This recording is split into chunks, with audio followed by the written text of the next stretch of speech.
So we've gone through previewing data, talked about how we manage and organize it. We added data to a map.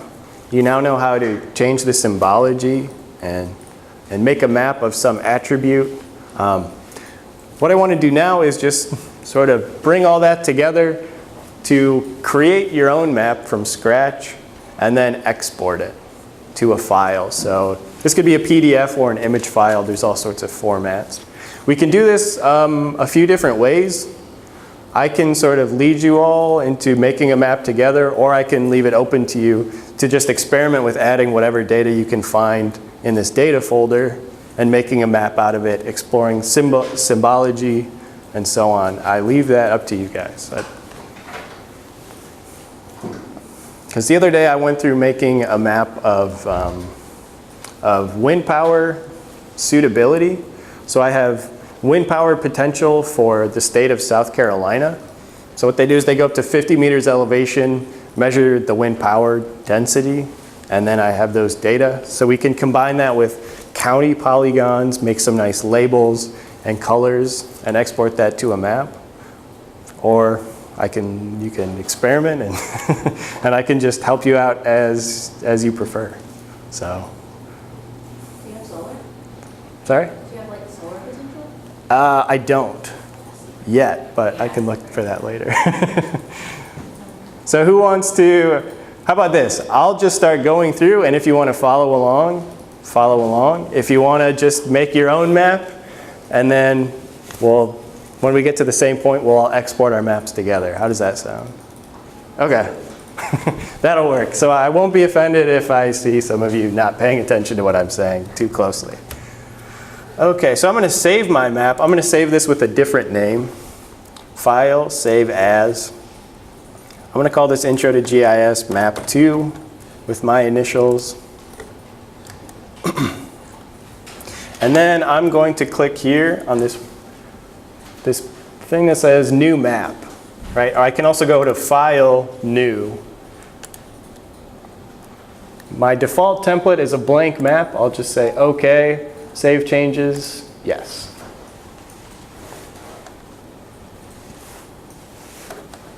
And then I'll wait for it to catch up. So if you're following along, I want a volunteer to come up and add a base map to the map.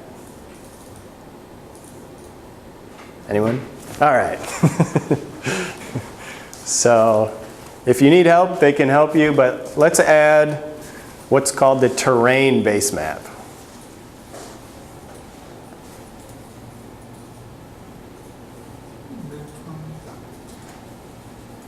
Let's see. Yeah, where does he need to go? Is he in the right spot? Not quite. So let's hit cancel on this. And then where does he want to go? I think you were close. We want to go to that arrow, that drop-down arrow next to the plus sign. Oh, close this. Go back up just a little bit from where you were. Yep. Click that and say Add Base Map. All right. So let's pick the terrain with labels. Let's try that. All right. Thank you. You'll now know how to put a base map into a map, for sure. So now we're going to add two different data sets to the map. Who wants to add the first one? Volunteers? Cynthia. All right.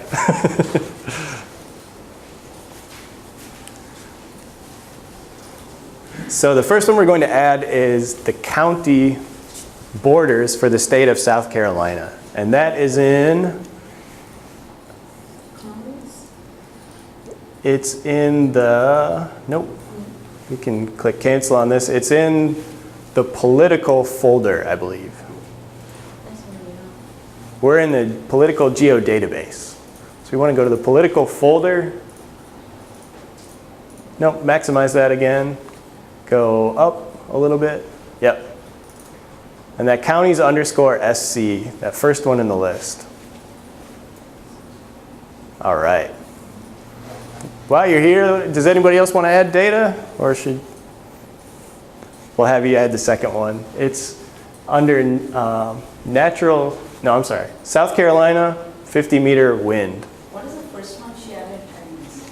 It's counties_SC. It's in the political folder. Yeah, one. And so if you go to the South Carolina 50-meter wind folder, it's right down here. Expand that one, and then we want the third one in the list, South Carolina 50-meter wind.shp. Right. So now if you right-click one of those in the table of contents, you can say zoom to layer, which is I think the fifth one down. So we saw that in our find tool. We could zoom to things. We can also do it from the table of contents.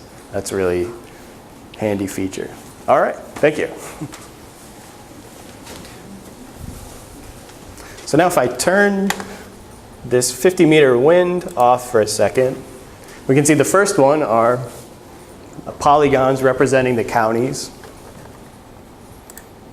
And then these are different zones of a wind power class.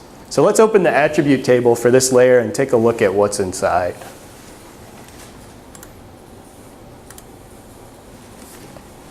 Not many fields here. FID, which is automatically generated by the software. A shape, another ID, but this WPC, that stands for the wind power class. And this goes from 1 to 7, 1 being lowest, 7 being highest. So if you have 1 through 4, you're usually not in a great spot. 5, 6, and 7 being pretty good for wind power generation.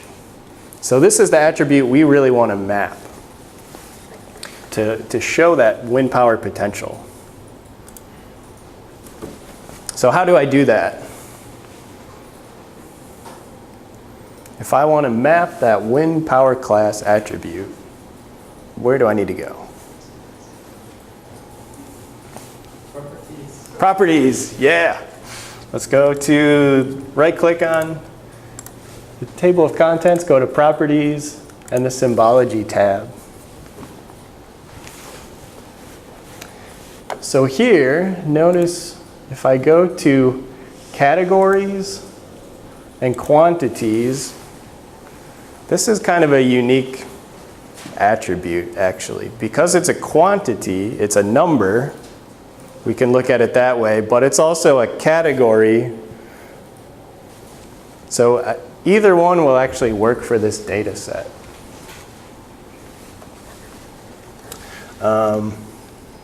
Let's see.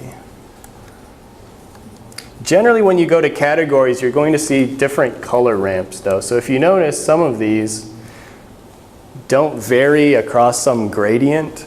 They have things that are going to use a bunch of different colors, right?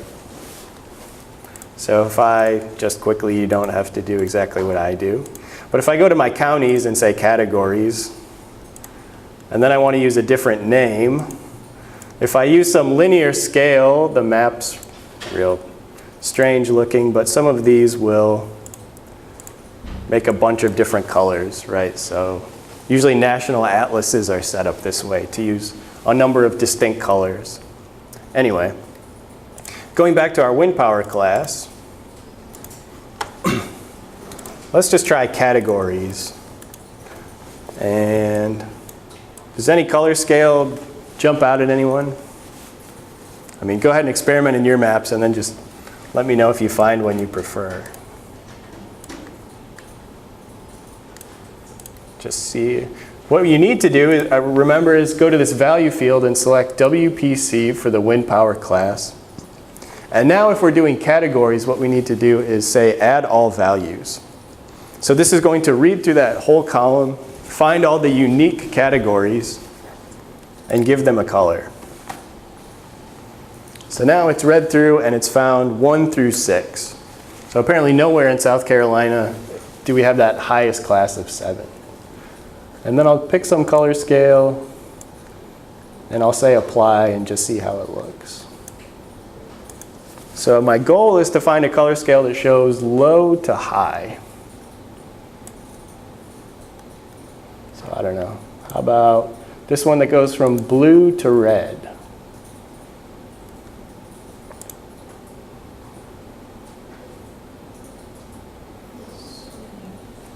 These other counties on top. Yep, that's what we're going to do next. Yep. So I myself lean towards this blue to red, but anybody else have another one they think looks good? I'm going to make one other alteration though. I'm going to change the color of my first class to just be white. And the reason I'm doing that is I notice here in the upstate in particular, I'm going to zoom in, there are some areas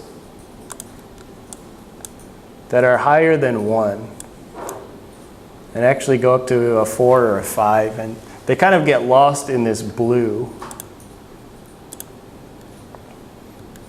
So I'm going to zoom back out, open my properties again. I'm going to change this blue color, double click it, change the fill color to white, and say OK, and apply. So now most of the state doesn't have a lot of detail, right? I mean, any guesses on in the middle of the state where there's actually wind power